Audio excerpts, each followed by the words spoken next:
সারা দুনিয়ায় দিনের বার্তা করতে প্রচার ও প্রসার, কুরআন হাদিসের আলোকে শোনো বয়ান ভাই আমার। আলহামদুলিল্লাহি রব্বিল আলামিন ওয়াসসালাতু ওয়াসসালামু আলা সাইয়্যিদিল মুরসালিন, আম্মা বা'দ, ফাআউযু বিল্লাহি মিনাশ শাইতানির রাজীম, বিসমিল্লাহির রহমানির রহিম।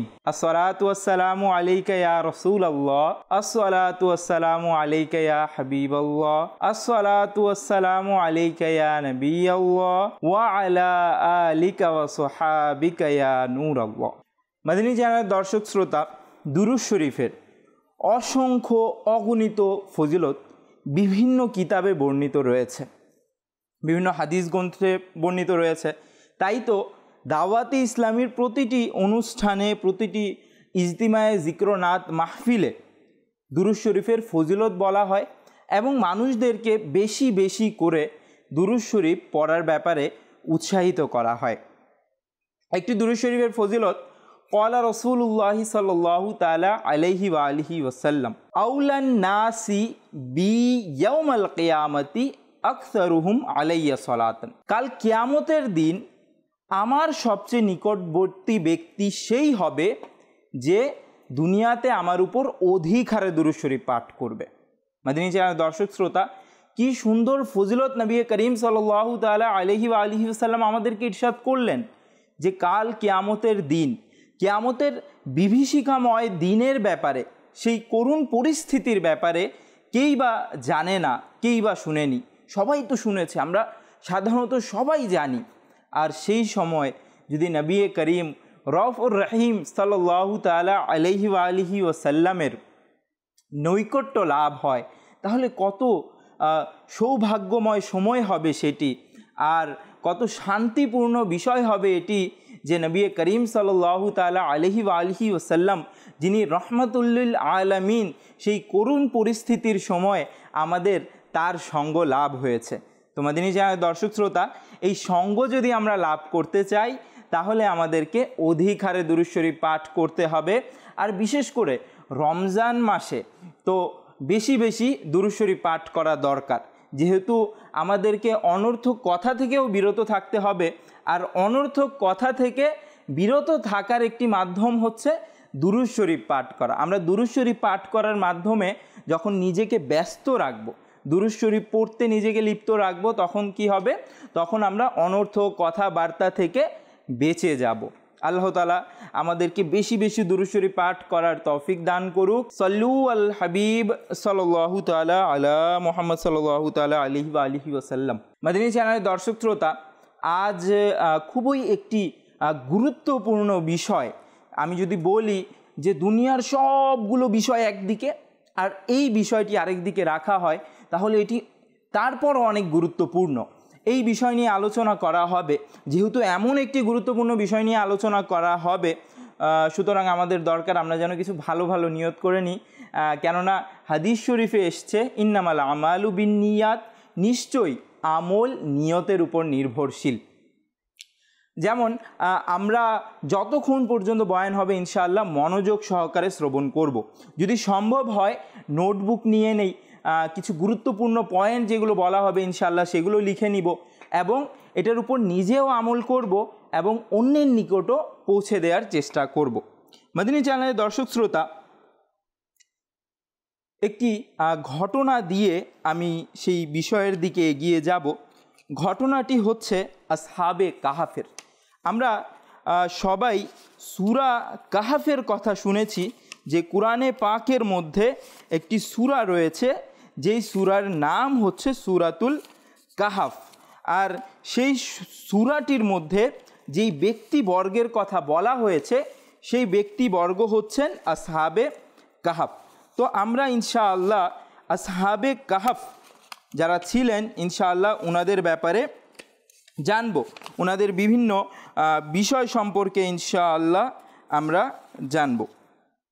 মাদানী চ্যানেলের দর্শক শ্রোতা, আসহাবে কাহাফের ব্যাপারে মাকতাবাতুল মদিনা কর্তৃক প্রকাশিত 617 পৃষ্ঠা সম্বলিত তাফসির সিরাতুল জিনানের 5ম খণ্ডের 541 পৃষ্ঠায় আসহাবে কাহাফ রাদিয়াল্লাহু তাআলা আনহুমের ঈমান তাজাকারী ঘটনা লেখা রয়েছে।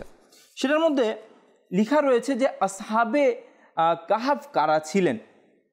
আসহাবে কাহাফ মূলত একজন অত্যাচারী বাদশার যুগে কিছু মুমিন ছিলেন, যারা সেই অত্যাচারীর বাদশা থেকে বাঁচার জন্য কিছু উপায় গ্রহণ করেছিলেন, কিছু আশ্রয়স্থল বেছে নিয়েছিলেন।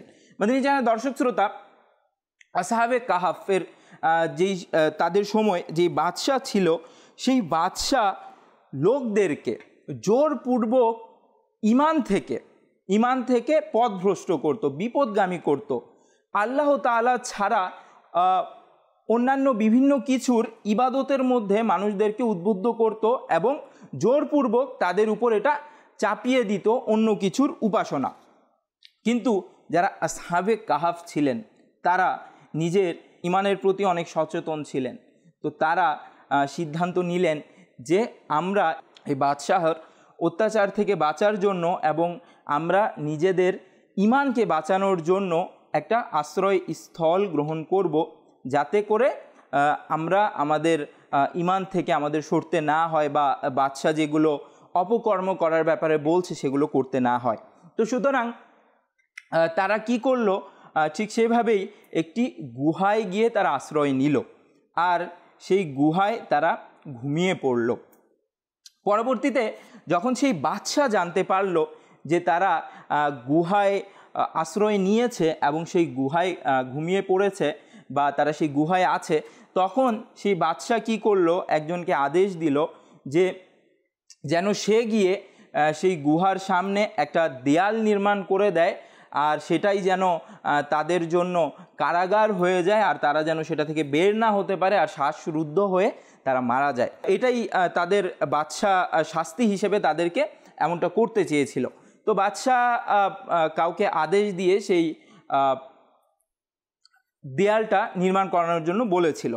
কিন্তু আল্লাহ তাআলার কি দয়া তাদের প্রতি, আল্লাহ তাআলা তাদেরকে কেমন মহত্ব ও মর্যাদা দান করেছে, আর কেনই বা করবে না।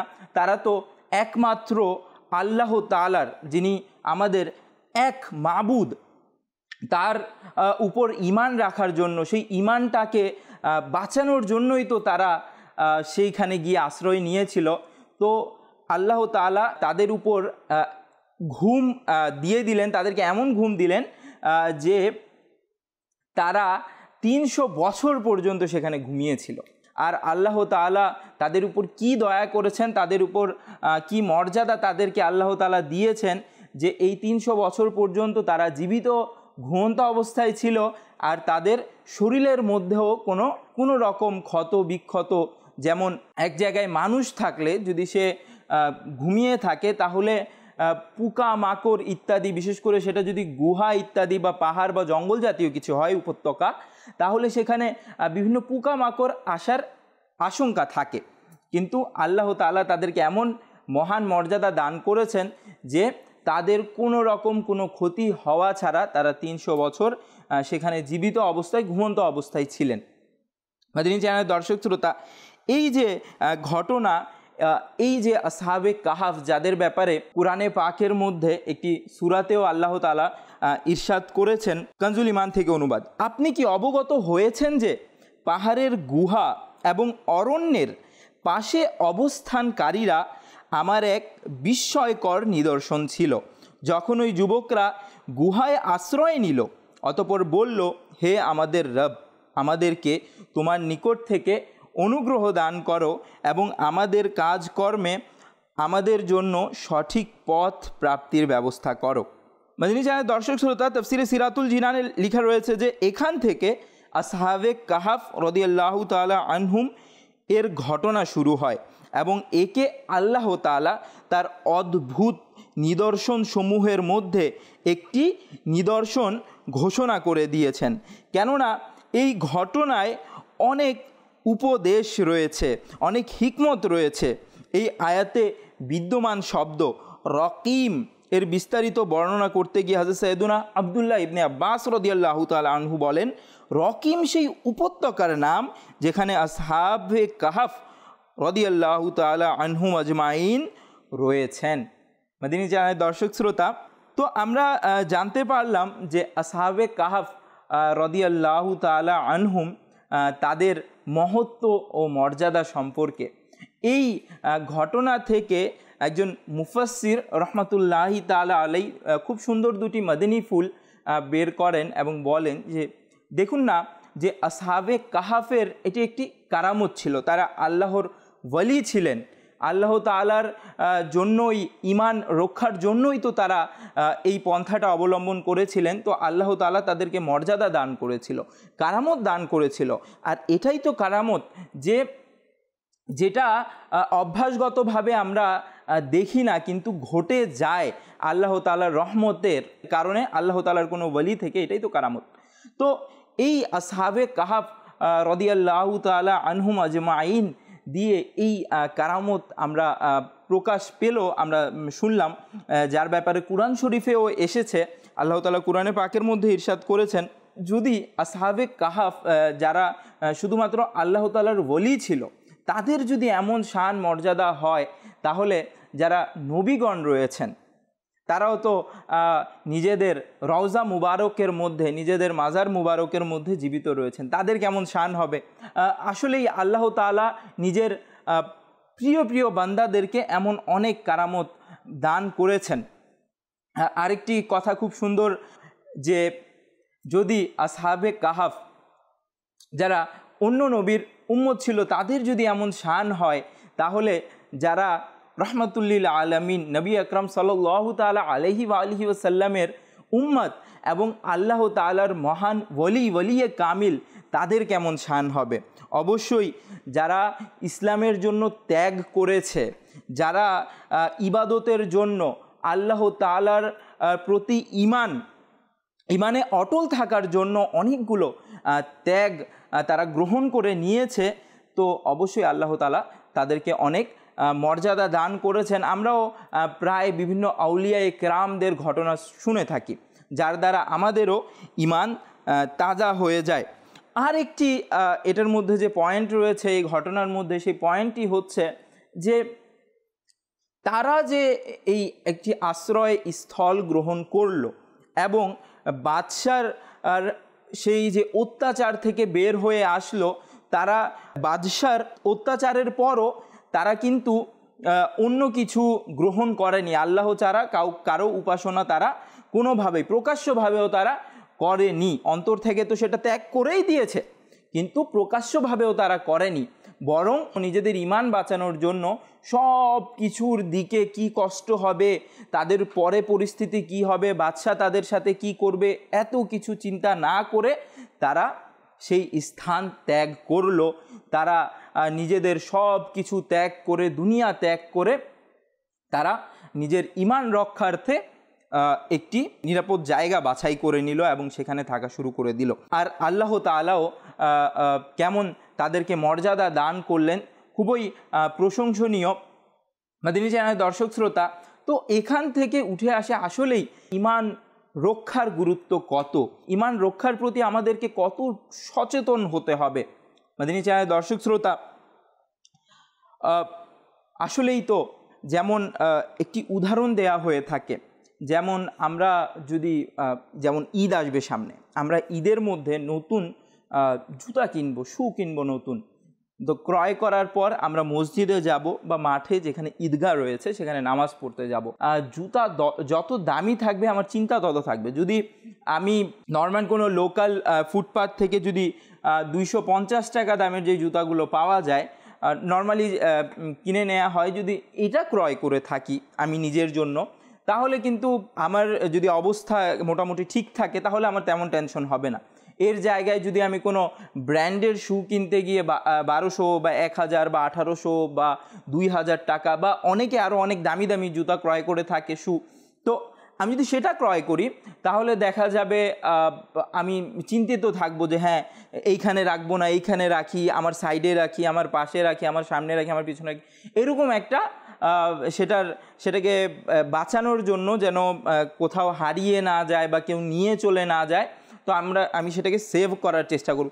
অনুরূপ আমাদের যে সম্পত্তি রয়েছে যদি যত টাকা সম্পত্তি হবে, যদি আমার উপার্জন অনেক বেশি টাকা হয়, যা আমার প্রয়োজন পুরো করে অনেক বেশি থেকে যায়, তখন আমি কি করি, সে টাকা যখন একত্রিত হয় আর অনেক টাকা থাকে, আমি চিন্তা করি এটাকে সেভ অ্যান্ড সিকিওর কীভাবে করব, কিভাবে এটাকে সংরক্ষণ করা যায়, যেন চোর, ডাকাত ইত্যাদি বা কোনো দুর্ঘটনা হলেও যেন এই টাকাটা নিরাপদে থাকে। এরকম একটা চিন্তাভাবনা আমরা করি আর এই হিসেবে পদক্ষেপও গ্রহণ করি প্রত্যেকটা মূল্যবান জিনিসের ক্ষেত্রে। এখন যেমন আরেকটি উদাহরণ দিতে গেলে যুব সমাজের খুব জলদি বুঝে চলে আসবে যে আমরা মোবাইল কিনি, দামি থেকে দামি মোবাইল কিনি, যার যত দামি মোবাইল হয়, আগে 1200 টাকা দিয়ে 1000 টাকা দিয়ে একটা মোবাইল কিনতাম, অত বেশি টেনশন থাকতো না। কিন্তু যদি আমরা আপডেট থেকে আপডেট ভার্সন কিনি আর সেটা যদি খুবই দামি হয়, তাহলে আমাদের টেনশন তত বেশি থাকে।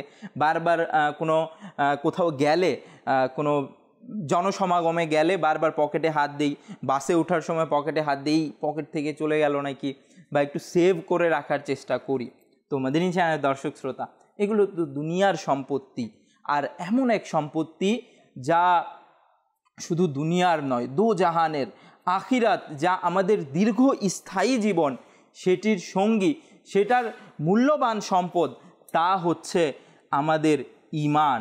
তো মাদানী চ্যানেলের দর্শক, এই ছোট ছোট বিষয়, তুচ্ছ বিষয়, দুনিয়ার জিনিস, যা আল্লাহ তাআলার কাছে যার কোনো মূল্যই নেই, সেগুলো নিয়ে যদি আমরা এত চিন্তিত থাকি, তাহলে মাদানী চ্যানেলের দর্শক শ্রোতা, আমাদেরকে ঈমানের ক্ষেত্রে কতটুকু সচেতন হতে হবে, ঈমানের ক্ষেত্রে আমাদেরকে কত চিন্তিত হতে হবে। আমরা তো নিজের দুনিয়ার সম্পত্তি সেভ অ্যান্ড সিকিওর করার ব্যাপারে অনেক চিন্তায় থাকি, কিন্তু ঈমানের ক্ষেত্রে আমাদেরকে কি দেখা যাচ্ছে যে আমরা চিন্তাহীন, আমাদের কোনো চিন্তা নেই, আমাদের মধ্যে উদাসীনতা বিরাজ করছে। এটা অবশ্যই শয়তানের কুমন্ত্রণার কারণ আর অনেক কিছু না জানার কারণ, ঈমানের গুরুত্ব না বুঝার কারণ। কিন্তু মাদানী চ্যানেলের দর্শক শ্রোতা, আবারও বলবো যে আমাদেরকে কিন্তু চিন্তা করতে হবে, আমাদের ভাবতে হবে যে ঈমান আমাদের জন্য কত বড় নিয়ামত। কিতাবে এসছে যে যদি কেউ সারা জীবন আমল করে, যদি সারা জীবন আমল করে, নাউযুবিল্লাহ, যদি সে মৃত্যুর সময় ঈমান হারা হয়ে মৃত্যুবরণ করে, তাহলে তার সারা জীবনের কোনো আমল তার কাজে আসবে না। ঠিক তদ্রূপ কেউ যদি ঈমান নিয়ে মৃত্যুবরণ করে, তাহলে আল্লাহ তাআলা চাইলে তাকে মাফ করে দিবেন। কিন্তু এমন একটি গুনাহ, শিরক বা কুফর, এমন একটি গুনাহ যেগুলোকে আল্লাহ তাআলা মাফ করবেন না। মাদানী চ্যানেলের দর্শক শ্রোতা, তো আমরা বিভিন্ন প্ল্যানিং করি, বিভিন্ন পরিকল্পনা করি এই জীবন নিয়ে, ইহকাল নিয়ে। আমাদেরকে তো পরকালেরও চিন্তা করতে হবে। ইহকালের তো নিশ্চয়তা এখনই নেই। আমি কি এই বয়ান শেষ করার সময়, আপনারা শুনছেন, আমি বলছি, এই বয়ান শেষ করা পর্যন্ত আমি কি এটা নিশ্চয়তা দিতে পারবো যে আমি জীবিত থাকবো? জি না। মাদানী চ্যানেলের দর্শক, জি না। এখন যুবকদের স্ট্রোক হয়ে যাচ্ছে, তারা হার্ট স্ট্রোক করছে, এখন ব্রেন স্ট্রোক করছে মানুষ। এখন তো রোগ আরও বেড়ে গিয়েছে। আগেকার যুগে সচরাচর যেটা সাধারণত আমরা দেখতে পেতাম যে খুব বৃদ্ধ হলে স্ট্রোক বা বিভিন্ন রোগের ব্যাপারে চিন্তা করতাম, কিন্তু এখন তো পরিস্থিতি আরও বিগড়ে গেছে। এখন তো আমাদের চোখের সামনেই।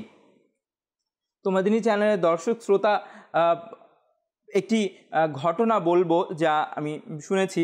একজন আমার পরিচিত ব্যক্তি, সে এসে বলল যে আমার অমুক আত্মীয়, সে স্টুডেন্ট ছিল, সে পরীক্ষার প্রস্তুতি নিয়েছে, খুব সুন্দরভাবে, খুব ভালোভাবে প্রস্তুতি নিয়েছে, খুব ভালোভাবে সে পরীক্ষাও দিয়েছে, কিন্তু যখন এক্সাম শেষ হলো, সে কিছুদিন পর ইন্তেকাল করলো। তো সে খুব কম বয়সী ছিল, 17-18 বা এর থেকে কম বা একটু বেশি তার বয়স ছিল সেই স্টুডেন্টের। সে ইন্তেকাল করলো। তো তার বাবা মা, সে কতই না পরিকল্পনা করেছিল, কত প্ল্যানিং করেছিল, কত স্বপ্ন দেখেছিল যে ভবিষ্যতে এটা করবে, ওটা করবে। তাই তো এত মেহনত করে পড়াচ্ছিল, সে পড়ছিল আর পরীক্ষা দিচ্ছিল। সে তো তার বাবা মা তো ভাবতেও পারেনি, সেও হয়তো এটা বুঝতেও পারেনি যে এমন হবে। না হলে কি সে এত এক্সামের প্রিপারেশন নিয়ে এত এক্সামটা ক্রস করে বা এত ভালোভাবে এক্সাম দেয়, কেউ বলতে পারে না। মাদিনী চ্যানেল দর্শক শ্রোতা, আমিও জানি না। যদি কোনো ব্যক্তি জানতো যে আমি যদি ওই রাস্তায় যাই তাহলে আমার এখন অ্যাক্সিডেন্ট হতে পারে, বা আমি যদি এই কাজটা করি বা এই কাজে এইভাবে এই ঘটনাক্রমে আমি মারা যেতে পারি, তাহলে তো সে ভয়েই সেখানে যেত না। কিন্তু কেউ জানে না। আজও যে ঘর থেকে বের হচ্ছে সে জানে না যে আমার অ্যাক্সিডেন্ট হয়ে যাবে, আমিও জানি না আমার কখন মৃত্যু হয়ে যাবে। তো আমাদের কাছে আমাদের জ্ঞানের মধ্যে কোনো নিশ্চয়তা নেই যে আমরা কখন মারা যাব। তো এই যে দীর্ঘ ও স্থায়ী একটা জীবন, পরকালের জীবন, আর ইহকালের ক্ষণস্থায়ী জীবন, যে কোনো সময় আমরা মারা যেতে পারি, এটা নিয়ে তো আমরা এত বড় বড় প্ল্যানিং করছি, এত কিছু করছি, এইভাবে নিয়ে চলবো ওইভাবে নিয়ে চলবো, কিন্তু কি পরকালের ব্যাপারে চিন্তা করেছি? আমাদের পরকালের ব্যাপারে চিন্তা করতে হবে। আমরা কিভাবে নিজের ঈমান নিয়ে পৃথিবীতে বাঁচতে পারবো, যেভাবে আল্লাহ তাআলার সন্তুষ্টি রয়েছে সেভাবে নিজের জীবন অতিবাহিত করতে পারবো, এবং মৃত্যুর সময়ও আল্লাহ তাআলার দয়াতে ঈমান নিয়ে মৃত্যুবরণ করতে পারবো। কালিমায়ে শাহাদাত পাঠ করতে করতে আমাদের শরীর থেকে কিভাবে রূহ বের হবে, এটার কি আমরা চিন্তা করেছি? এটার কি আমল রয়েছে, কি প্রসেসিং রয়েছে, কি পড়তে হবে, কি করতে হবে, এই চিন্তা কি, এই প্ল্যানিং কি আমরা করেছি? তো আমরা আমাদেরকে আমাদের ঈমান সংরক্ষণের ব্যাপারে চিন্তা করতে হবে। মাদিনী চ্যানেলের দর্শক শ্রোতা, আমির আহলে সুন্নাত দামাত বারাকাতুহুল আলিয়া নিজের খুব সুন্দর একটি রিসালা সবার পড়া দরকার, মন্দ মৃত্যুর কারণ। আমি খুব ছোট ছিলাম যখন আমি পড়েছিলাম, খুব গুরুত্বপূর্ণ রিসালা, আমাদের সবারই এই রিসালাটা পাঠ করা দরকার। এই রিসালার মধ্যে আমির আহলে সুন্নাত দামাত বারাকাতুহুল আলিয়া ইরশাদ করেছেন, শারহুস সুদূর কিতাবে বর্ণিত রয়েছে, কতিপয় ওলামায়ে কেরাম রহিমাহুমুল্লাহু তাআলা বলেন মন্দ মৃত্যুর কারণ চারটি। এক, নামাজে অলসতা। দ্বিতীয়, মদ্যপান। তৃতীয়, মাতা পিতার অবাধ্যতা। চতুর্থ, মুসলমানদেরকে কষ্ট দেয়া। তিনি চ্যানেল দর্শক শ্রোতা, আমরা ব্যাপারগুলো আবারও নিজের মনের কান দিয়ে মনোযোগ সহকারে শুনি, আর যদি সম্ভব হয় তাহলে নোট করে নেই যে ওলামায়ে কেরামরা মন্দ মৃত্যুর কারণ, মন্দ মৃত্যু দ্বারা উদ্দেশ্য হচ্ছে যে ঈমান হারা হয়ে মৃত্যুবরণ করা। যার ব্যাপারে আমি বলছিলাম যে কিতাবে এসছে, যদি কেউ ঈমান হারা হয়ে মৃত্যুবরণ করে তাহলে সে পৃথিবীতে যাই আমল করেছিল সবগুলো বিফলে যাবে, এবং সে চিরস্থায়ীর জন্য, মৃত্যুর পর চিরস্থায়ীর জন্য জাহান্নামী হয়ে যাবে। আল আমান ওয়াল হাফিজ, আল্লাহ তাআলা আমাদেরকে মন্দ মৃত্যু থেকে হেফাজত করুক। মাদিনী চ্যানেল দর্শক শ্রোতা, মন্দ মৃত্যুর কারণ হলো চারটি। নামাজে অলসতা, একটু চিন্তা করা দরকার। দিনে 5 ওয়াক্ত নামাজ হয়, 5 বার আসে। আমরা তো দিনের 3 বেলা খাবারও খাই, পারলে যদি কোনো পার্টি ইত্যাদি থাকে বা বন্ধুদের কখনো একসাথে একত্রিত হয়ে গেলে বাহিরে গিয়ে বিভিন্ন কিছু রেস্টুরেন্ট ইত্যাদিতে চলে যাই, এরকম কিছু হয় আমাদের দ্বারা। তারপর কখনো নাস্তা বা কখনো বৃষ্টি পড়তেছে, বিভিন্ন কিছু আমরা আয়োজন করে কখনো 3 বেলার খাবার 5 বেলা, আর কখনো 4 বেলাও খাই। এইগুলো আমাদের থেকে মিস হয় না, বরং 1-2 বেলা আমরা বেশি খেয়ে ফেলি। কিন্তু 5 ওয়াক্ত নামাজ, যেটা আল্লাহ তাআলা স্বয়ং আমাদের উপর ফরজ করেছেন, যার কথা কুরআনে পাকের মধ্যে আল্লাহ তাআলা ইরশাদ করেছেন, প্রত্যেকটা মুসলমান নরনারীকে আল্লাহ তাআলা কুরআনের মধ্যে নামাজের আদেশ দিয়েছেন, 5 ওয়াক্ত নামাজের, যা নবী করিম সাল্লাল্লাহু তাআলা আলাইহি ওয়া আলিহি ওয়াসাল্লাম উম্মতে মুহাম্মাদি সাল্লাল্লাহু আলাইহি ওয়া আলিহি ওয়াসাল্লামের জন্য আল্লাহ তাআলার পক্ষ থেকে তোহফা হিসেবে নিয়ে এসেছেন, যাকে মেরাজুল মুমিনিন বলা হয়, মুমিনদের মেরাজ বলা হয়, যেটা হচ্ছে আল্লাহ তাআলার দরবারে উপস্থিত হওয়ার, আল্লাহ তাআলার সাথে সাক্ষাৎ করার যেই মাধ্যম নামাজ। নামাজ যেটা কাল পুরসিরাতে নূর হবে। আমরা তো সব কিছু করছি, সব কিছু তো রুটিন ওয়াইজ হচ্ছে, কিন্তু এই 5 ওয়াক্ত নামাজ তো রুটিন ওয়াইজ হচ্ছে না। মাদিনী চ্যানেল দর্শক শ্রোতা, যদি এমনই হয়ে থাকে তাহলে আমাদেরকে এখন থেকেই সচেতন হতে হবে, কেননা ওলামায়ে কেরাম না নামাজের অলসতাকে মন্দ মৃত্যুর একটি কারণ হিসাবে চিহ্নিত করেছেন। আরেকটি কারণ হচ্ছে মদ্যপান।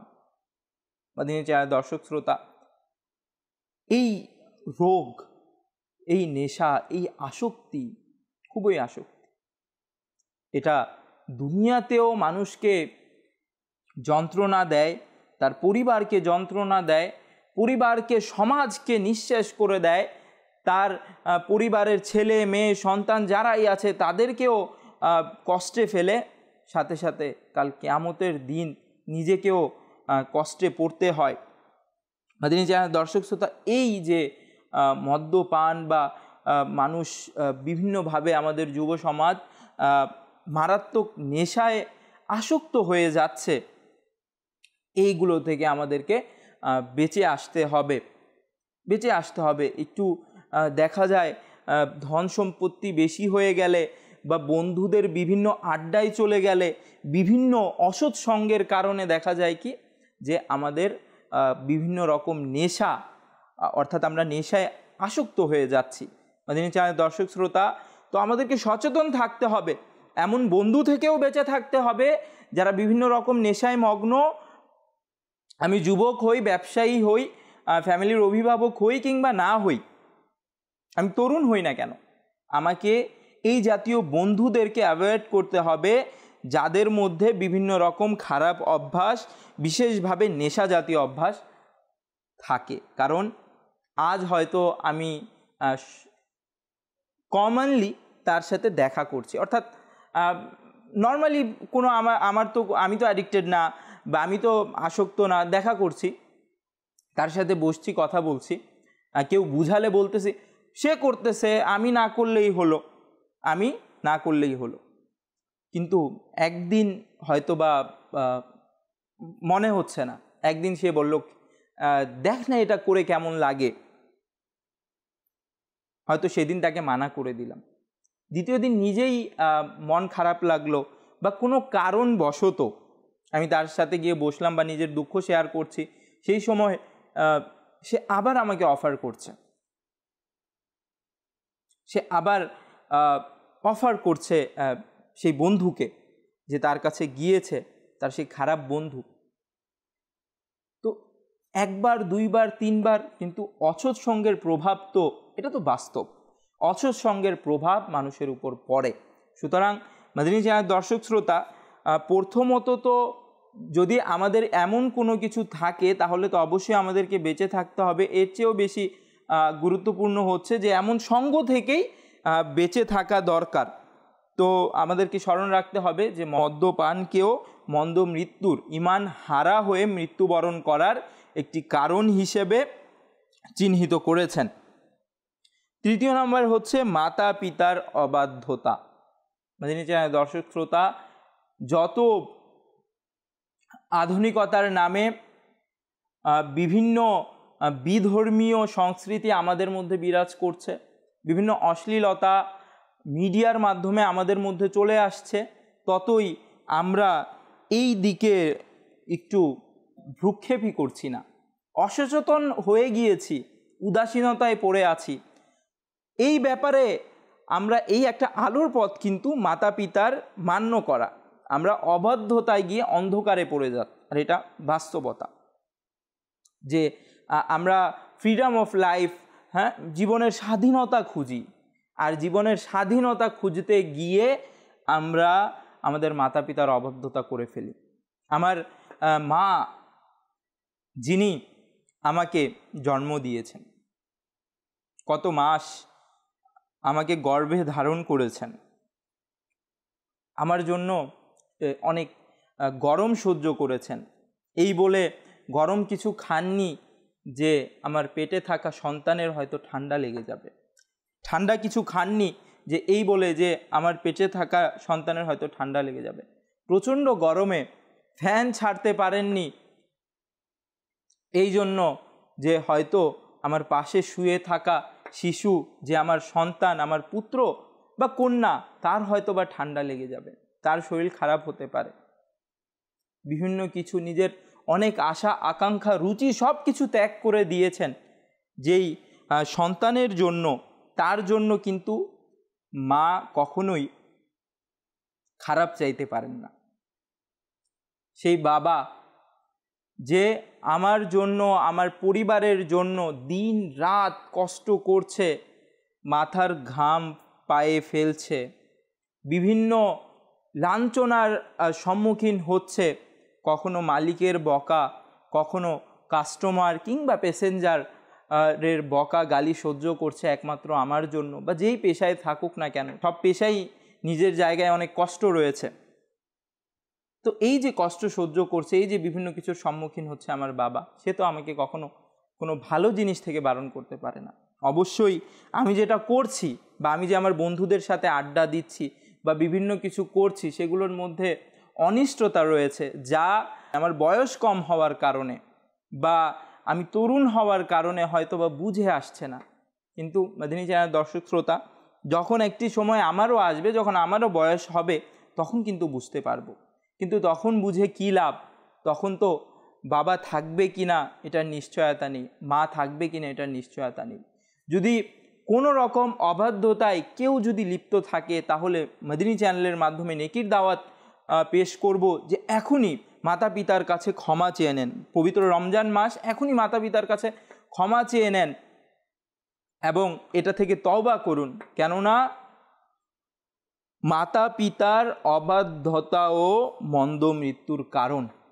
মাদিনী চ্যানেলের দর্শক শ্রোতা,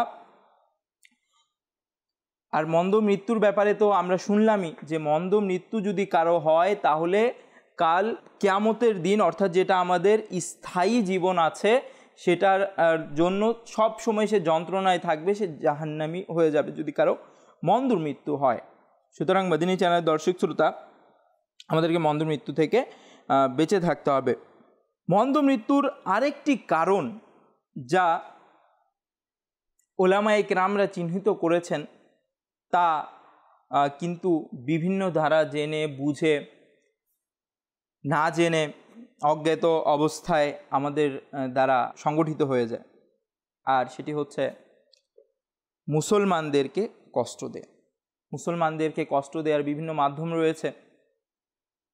মুসলমানদেরকে কেউ মুখে কথা বলে বিভিন্নভাবে কষ্ট দেয়, কেউ চুগলখড়ি করার মাধ্যমে কষ্ট দেয়, কেউ গীবত করার মাধ্যমে কষ্ট দেয়, কেউ প্রতারণা করার মাধ্যমে কষ্ট দেয়।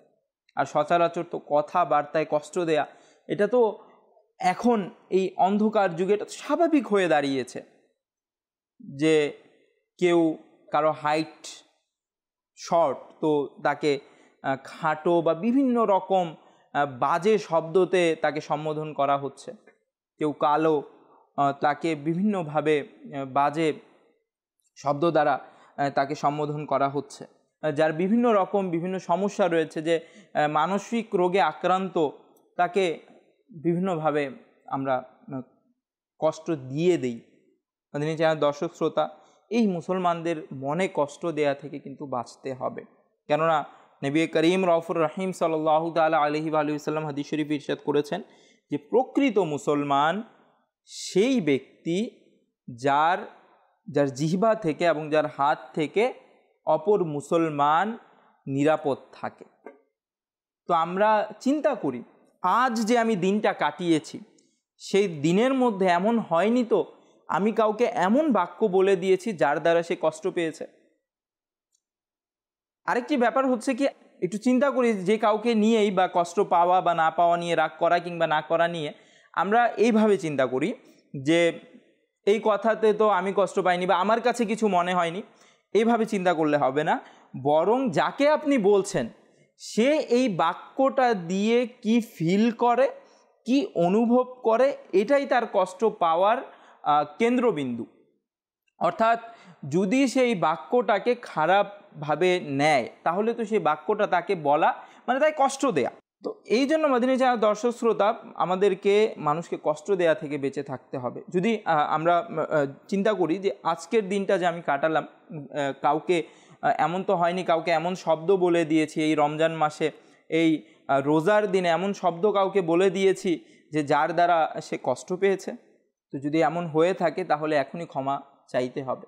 প্রাপ্তবয়স্ক হওয়ার পূর্বেও যদি কাউকে কষ্ট দিয়ে থাকি তাহলে ক্ষমা চেয়ে নিই। আর ক্ষমার মধ্যেই তো মুক্তি রয়েছে, কারণ কিতাবে এসছে যে আল্লাহ তাআলা বান্দাদেরকে নিজের হক ক্ষমা করে দেন, কিন্তু বান্দাদের হক ক্ষমা করেন না যতক্ষণ না যার হক সে তাকে ক্ষমা না করে। অর্থাৎ যদি কোনো ব্যক্তি অপর কোনো ব্যক্তির কোনো হক, যেমন কোনো জিনিস চুরি করে নিয়েছিল বা নষ্ট করে দিয়েছিল বা কষ্ট দিয়েছিল, তো যদি সে আল্লাহ তাআলার কাছে তওবা করে, তো আল্লাহ তাআলা তো নামাজ ইত্যাদি বা তার আল্লাহ তাআলার যা যা ফরজ করা ইবাদত ছিল বা আদেশ ছিল সেগুলো যেগুলো অমান্য করেছে সেগুলোর তওবা কবুল করে নেন, ক্ষমা করে দেন, কিন্তু বান্দার হক যতক্ষণ বান্দা ক্ষমা না করে আল্লাহ তাআলাও ক্ষমা করে দেন না।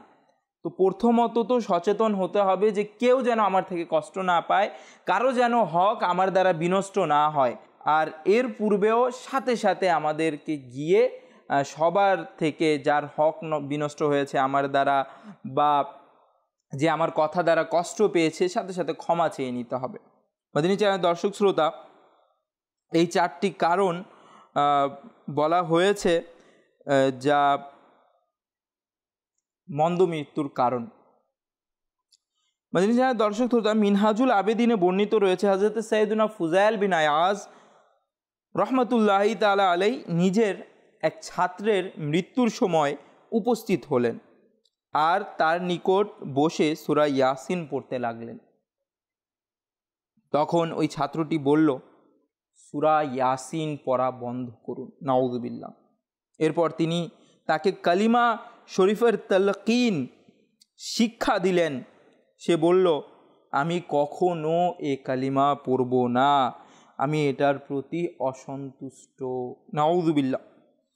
আর এক কথার উপরই তার মৃত্যু ঘটল। হযরতে ফুযাইল বিন আয়াজ রহমতুল্লাহি তাআলা আলাই নিজের ছাত্রের মন্দ মৃত্যুতে খুবই আঘাত পেলেন।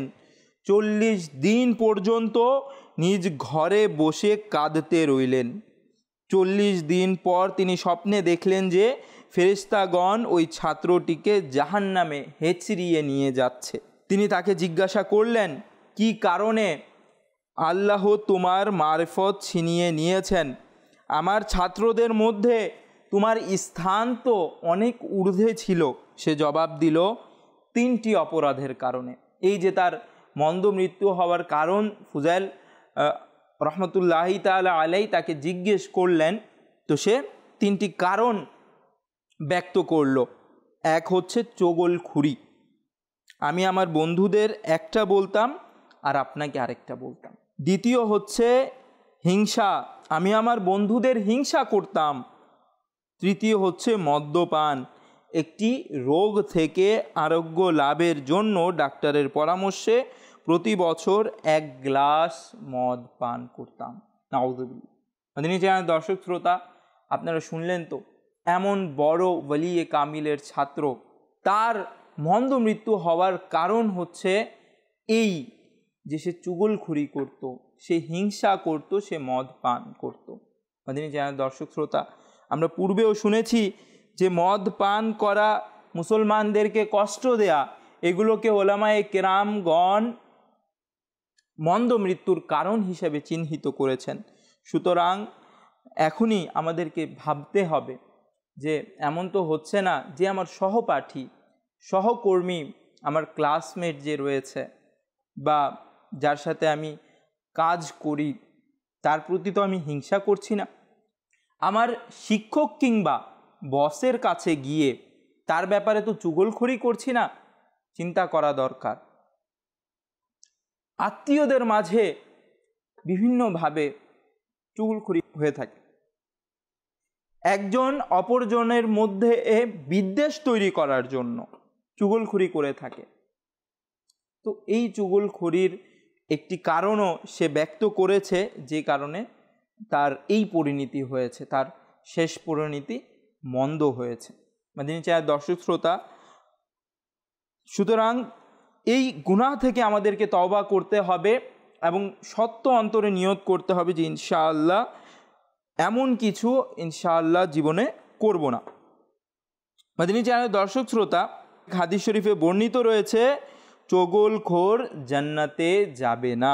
ধ্বংসকারী গুনাহসমূহ থেকে বাঁচা জরুরি এবং এগুলো থেকে বাঁচার জন্য প্রায়ই এগুলোর পরিচয় লাভ করাও জরুরি। আল্লামা আইনি রহমতুল্লাহি তাআলা আলাই ইমাম নববী রহমতুল্লাহি তাআলা আলাই থেকে উদ্ধৃত করেন, কারো কথা ক্ষতি সাধনের উদ্দেশ্যে অন্যকে বলে দেয়া হচ্ছে চগলখড়ি।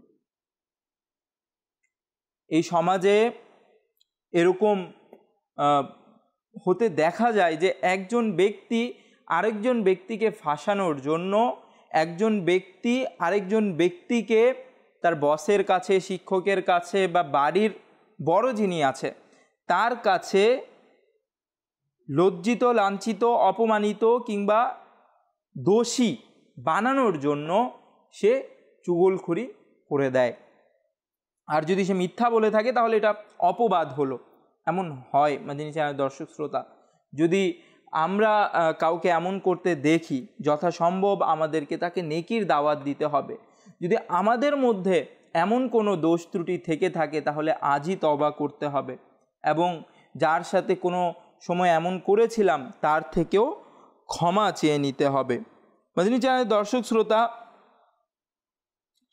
এই যেই দোষগুলো রয়েছে, হিংসা, তারপর চগলখড়ি, আসলে এগুলো যখন অন্তরে আসে অন্তর কালো হয়ে যায়, অন্তর কালো হয়ে যায়, অন্তর থেকে নূর বের হওয়া শুরু হয়, যার প্রতিফলন হিসেবে মানুষ বিভিন্ন অনিষ্টতা তার দ্বারা প্রকাশ পায়।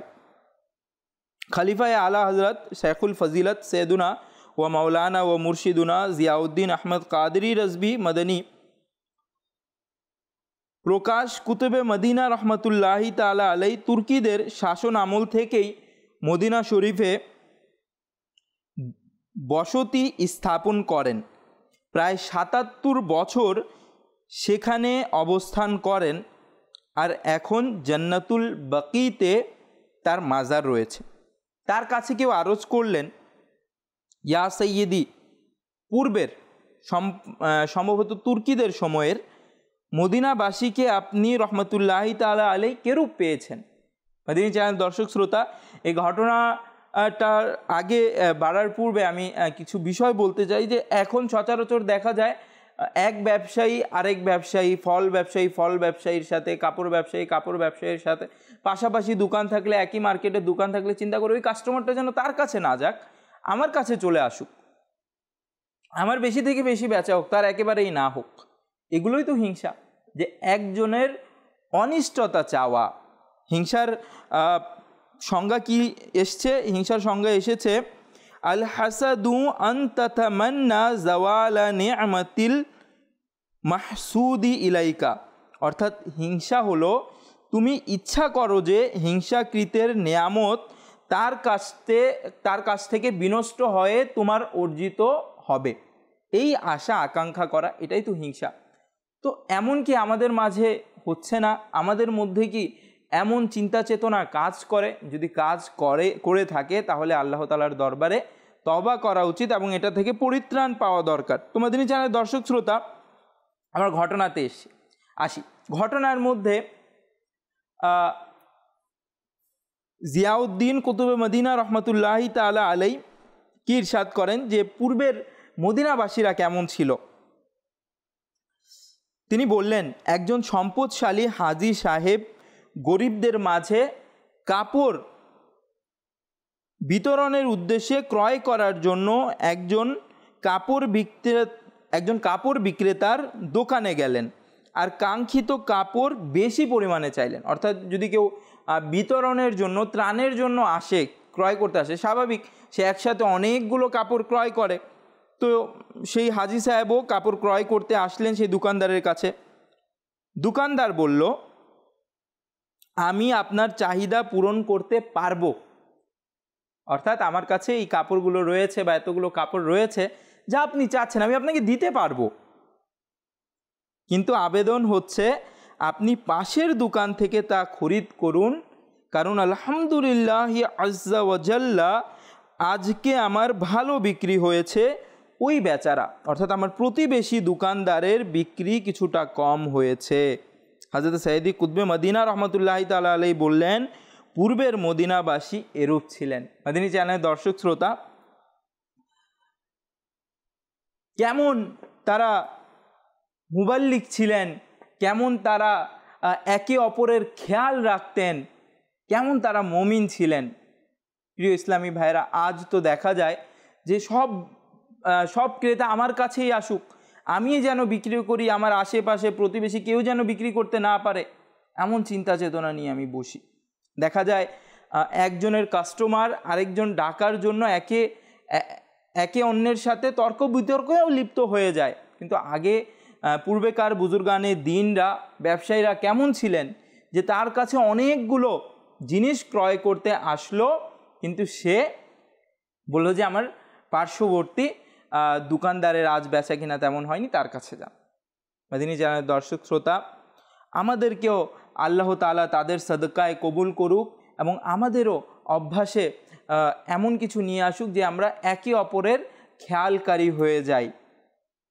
মাদিনী চ্যানেলের দর্শক শ্রোতা, আজ যে বয়ান আমরা শ্রবণ করলাম তার মধ্যে আমরা জানতে পারলাম যে ঈমান সংরক্ষণের দায়িত্ব হচ্ছে আমাদের। যেহেতু ঈমান দুনিয়া ও আখিরাতের মূল্যবান সম্পদ, যেহেতু এটা সবচেয়ে বড় সম্পদ, তো আমাদেরকে সচেতন হতে হবে এবং ঈমান বাঁচানোর জন্য আমাদেরকে জ্ঞান অর্জন করতে হবে এবং কিভাবে ঈমানের গুরুত্ব কী, ঈমানকে কিভাবে বাঁচাবো এ ব্যাপারে জ্ঞান অর্জন করতে হবে এবং পাশাপাশি সব সময় ঈমান রক্ষার ক্ষেত্রে সতর্ক থাকতে হবে। সতর্ক হয়ে, সচেতন হয়ে কথাবার্তার মধ্যে যেন আমি কথা বলতে বলতে এমন কিছু কথা না বলে দিই যা আকায়েত পরিপন্থী, সেটা থেকে বেঁচে থাকতে হবে। আর এর পাশাপাশি যেই কারণগুলো ওলামায়ে কেরামগণ চিহ্নিত করেছেন, মাতা পিতার অবাধ্যতা, মদ্যপান এবং মুসলমানকে কষ্ট দেয়া, এই কারণগুলো থেকে আমাদেরকে বেঁচে থাকতে হবে। আর এর সাথে সাথে এই কারণগুলো যে রয়েছে, এগুলো যদি আমাদের দ্বারা আগে কখনো সম্পাদিত হয়ে থাকে, কারো হক নষ্ট হয়ে থাকে, তার থেকে ক্ষমা চাইতে হবে। কাউকে কষ্ট দিয়ে থাকি, তার থেকে ক্ষমা চাইতে হবে, আল্লাহ তাআলার দরবারে তওবা করতে হবে। মাদিনী চ্যানেলের দর্শক শ্রোতা, ঈমান হিফাজতের জন্য আমির আহলে সুন্নাত দামাত বারাকাতুহুল আলিয়ার এই রিসালা মন্দ মৃত্যুর কারণ, এটা খুবই উপকারী একটি রিসালা, আমাদেরকে পড়া দরকার। আর বেশি বেশি মাদিনী চ্যানেলে দেখা দরকার। এর মাধ্যমেও যখন আমরা নতুন নতুন কিছু শিখতে পারি, তো আমাদের ভুল থেকে, ত্রুটি থেকে আমরা বেঁচে থাকতে পারি। আমরা যা শুনেছি, আল্লাহ তাআলা আমাদেরকে তার উপর আমল করার তৌফিক দান করুক। রমজানের বরকত, রহমত, মাগফিরাত আল্লাহ তাআলা আমাদেরকেও দান করুক। রমজানে আল্লাহ তাআলা যাদেরকে ক্ষমা করে দিবেন, আল্লাহ তাআলা সেই ক্ষমাপ্রাপ্ত ব্যক্তিদের মধ্যে আমাদেরকে অন্তর্ভুক্ত করুক। আমিন বিজাহিন নবিয়্যিল আমিন সাল্লাল্লাহু তাআলা আলাইহি ওয়া আলিহি ওয়াসাল্লাম। সাল্লু আলাল হাবিব সাল্লাল্লাহু তাআলা আলা মুহাম্মদ সাল্লাল্লাহু আলাইহি ওয়া আলিহি ওয়াসাল্লাম। সারা দুনিয়ায় দিনের বার্তা করতে প্রচার ও প্রসার, কুরআন হাদিসের আলোকে শোনো বয়ান ভাই আমার।